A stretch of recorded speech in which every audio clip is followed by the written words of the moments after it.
एक घना जंगल था जहाँ रात होते ही अजीब आवाजें गूंजने लगती थी। इस जंगल में रात बहुत खतरनाक होती है, कोई अजीब चीज घूमती है। लोग कहते हैं यहाँ एक काला भेड़िया रहता है जो सिर्फ रात में दिखाई देता है। रात हो चुकी थी, पूरा जंगल अंधेरे में डूब गया था। खरगोश धीरे धीरे जंगल में पानी पीने निकला था। इतना सन्नाटा क्यों है? ऐसा लग रहा है जैसे पूरा जंगल सांस रोककर बैठा हो। तुम यहाँ क्यों आए हो छोटे जानवर? क्या तुम्हें डर नहीं लगता? मैं सिर्फ पानी पीने आया हूँ, मुझे जाने दो। ये जंगल मेरा है, यहाँ आने वाले हर किसी को कीमत चुकानी पड़ती है। मैंने तुम्हारा कुछ नहीं बिगाड़ा, कृपया मुझे जाने दो। जो डरता है वही बचता है और जो सवाल करता है वह नहीं बचता। खरगोश धीरे धीरे पीछे हटने लगता है। मुझे यहाँ से निकलना होगा, नहीं तो मैं फंस जाऊंगा। ये भेड़िया बहुत खतरनाक है, इससे दूर रहना चाहिए। आज कोई भी इस जंगल से बाहर नहीं जाएगा। कोई मुझे बचाओ, मैं बहुत डर गया हूँ। तभी जंगल में शेर आ जाता है। कौन है जो मेरे जंगल में डर फैला रहा है? मैं ही इस जंगल का अंधेरा हूँ। डर दिखाने वाले खुद सबसे ज्यादा डरते हैं। दोनों के बीच तनाव बढ़ जाता है। मैं यहाँ से निकलना चाहता हूँ। अब तुम कहीं नहीं जा सकते। सच्चाई छुप नहीं सकती।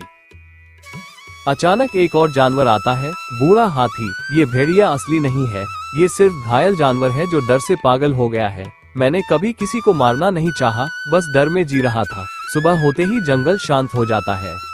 कल रात जो हमने देखा वो सपना नहीं था, बहुत खतरनाक था। मुझे लगता है उस भेड़िए के पीछे कोई बड़ा रहस्य छुपा है। शेर उसी जगह आता है जहाँ रात को घटना हुई थी। यहाँ बहुत अजीब निशान है, यह कोई सामान्य भेड़िया नहीं लग रहा। हाथी भी वहाँ पहुँचता है। मैंने पहले भी ऐसे निशान देखे हैं। ये डर से भागा हुआ कोई घायल जानवर लगता है, लेकिन वह इतना खतरनाक क्यों बन गया? क्योंकि डर उसे हर रात बदल रहा है। उसी समय जंगल में एक दूर से गुर्राने की आवाज आती है। मैं वापस आ गया हूँ। वो फिर आ गया। मैं डर रहा हूँ। तुम लोग मुझे समझ नहीं सकते, मैं सिर्फ बचना चाहता हूँ। अगर तुम निर्दोष हो तो सामने आओ। मैंने किसी को नुकसान नहीं पहुंचाया, लेकिन लोग मुझे राक्षस समझते हैं। डर और अकेलापन किसी भी जानवर को बदल देता है, लेकिन तुमने जंगल में डर फैलाया। मैं डर फैलाना नहीं चाहता था, मैं खुद डर में जी रहा हूँ। शेर धीरे धीरे शांत हो जाता है। शायद हमने बिना समझे उसे दुश्मन बना दिया। अगर हम उसे समझे तो शायद वह बदल सकता है। मैं बस शांति चाहता हूँ। अगर तुम सच में बदलना चाहते हो तो हम तुम्हें मौका देंगे। मैं राक्षस नहीं हूँ, बस डरा हुआ हूँ। डर को समझ लिया जाए तो दुश्मन भी दोस्त बन सकता है। आज हमने सीखा, सच्चाई सुनने से डर खत्म हो जाता है। मॉरल: डर अक्सर गलतफहमी से पैदा होता है और समझदारी उसे खत्म कर देती है। कहानी यही खत्म नहीं हुई। रुकिए दोस्तों, कुछ दिन बीत चुके थे। जंगल में अब शांति थी, लेकिन भेड़िया अभी भी पूरी तरह स्वीकार नहीं किया गया था। हम उसे मौका तो दे रहे हैं, लेकिन दिल में अभी भी थोड़ा डर है। भरोसा धीरे धीरे बनता है, लेकिन अगर फिर से कुछ गलत हुआ तो सब खत्म हो जाएगा। भेड़िया अब जंगल के बाहर अकेला बैठा रहता था। मैं बदलने की कोशिश कर रहा हूँ, लेकिन कोई मुझ पर भरोसा नहीं करता।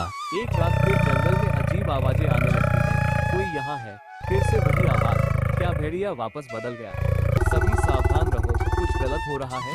अचानक जंगल में आग जैसी चमक दिखती है। ये भेड़िया नहीं लग रहा, कुछ और है। एक अजनबी भेड़िया जंगल में घुस आता है। ये जंगल अब मेरा है, यहाँ का असली डर मैं हूँ। तो मतलब हम गलत थे? वह पुराना भेड़िया नहीं था। असल सच्चाई सामने आती है। हमने जिस भेड़िए को गलत समझा था वह असल में रक्षक था, और यह नया भेड़िया असली खतरा है। मैंने कभी किसी को नुकसान नहीं पहुंचाया, लेकिन अब मैं अपने जंगल की रक्षा करूंगा। तुम सब मुझे रोक नहीं सकते। मैं इस जंगल को खत्म कर दूंगा। अब असली लड़ाई शुरू होगी। दोनों भेड़ियों के बीच जोरदार मुकाबला शुरू होता है।